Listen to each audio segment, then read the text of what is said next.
Wa an Abdullah bin Amr bin As radhiyallahu anhuma, dari Abdullah bin Amr bin As radhiyallahu anhuma, semoga Allah senantiasa meridhai beliau berdua, anna Rasulullah sallallahu alaihi wasallam qala, sungguhnya Rasulullah SAW bersabda, ad-dunya mata', dunia itu adalah pernak-pernik perhiasan, wa khairu mata'id dunya al-mar'atu salihah, dan sebaik-baiknya perhiasan dunia adalah istri yang salihah. Rawahu Muslim. Hadis ini diriwayatkan oleh Imam Muslim. Dalam hadis lain dijelaskan siapa istri yang solehah itu. Yang pertama, man idza nadhara ilaiha sarrathu, seorang istri yang ketika suami memandangnya, suami itu merasa senang. Awas, kalau gitu harus cantik dong Ustadz. Ya enggak lah, kan enggak semuanya cantik. Awas, senang itu tidak mesti harus muncul dari kecantikan sang istri. Ibu tolong pahami ya, bagaimana caranya kalau suami memandang, suami senang. Paham ya? Kalau suami memandang, suami senang.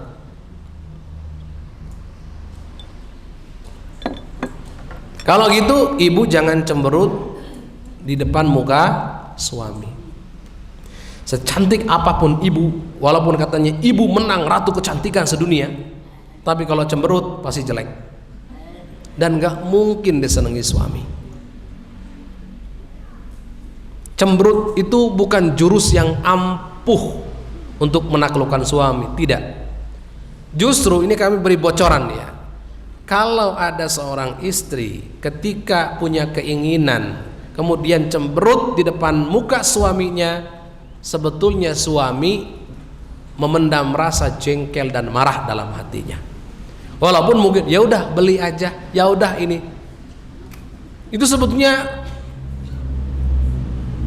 makanya ya, satu, supaya dilihat seneng berarti jangan cemberut.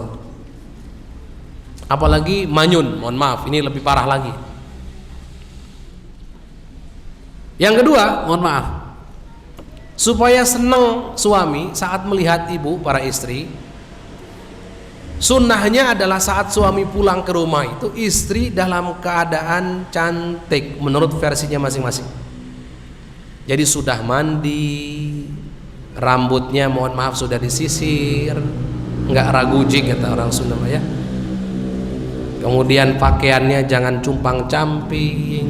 Ibu kan tahu kapan suami pulang. Gimana caranya membuat suami senang ketika melihat ibu gitu.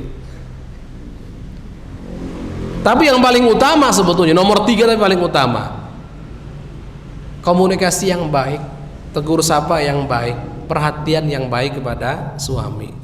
Ini kalau terjadi indah. Pokoknya wanita soleha. Kemudian yang kedua, cirinya wanita soleha itu taat kepada suaminya, bisa menjaga kehormatannya, menjaga amanat, menjaga harta suaminya, menjaga kehormatan suaminya. Ini yang kedua. Termasuk tidak menjaga kehormatan dirinya adalah bermain medsos, menampakkan wajah berlenggak-lenggok di depan kamera, kemudian video. Ini termasuk tidak menjaga kehormatannya dan kehormatan suaminya. Pahit amat Ustadz, ya memang begitu faktanya. Terus kami harus manis-manisin pakai gula apa? Sudah, begitu faktanya. Dan ini yang disayangkan, pada masa ini banyak sekali wanita-wanita yang kurang menjaga kehormatannya. Na'udzubillah tsumma na'udzubillahi min dzalik. Berikutnya,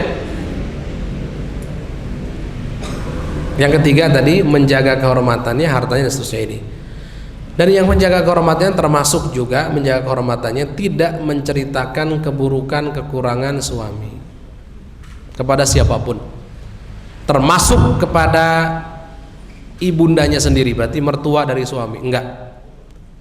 Ini sama sebetulnya, suami dengan istri punya kewajiban yang sama, cuma lagi ngebahas istri aja ini. Suami juga sama, bapak-bapak sama. punya kewajiban sama. Jangan menceritakan kejelekan istri kepada ibundanya sendiri, nggak usah. Apalagi dibahas buat grup, dibahas di grup keluarga. Si Anu mah nggak bisa masak, masak air aja gosong. Tambah lagi komen, iya kemarin masak nasi goreng tapi rasanya seperti nasi rebus. Innalillahi wa inna ilaihi raji'un.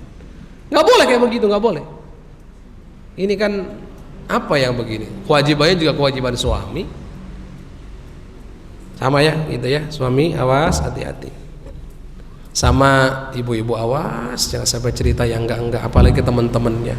Iya suami saya mah begitu orangnya. Tidak. Rumah tangga tidak akan awet dan utuh kalau kekurangan diumbar kemana-mana. Apalagi mohon maaf curhat di media sosial. Curhat di media sosial sungguh sangat egois. Gitu aja sudah, nggak banyak-banyak begitu. Hanya ada yang komen, siapa tuh? Mulai membuka diri. Iya, itu suamiku yang begitu. Menurut kamu gimana? Aku tuh punya suami begini ya sudah. Besok cerai, Bu.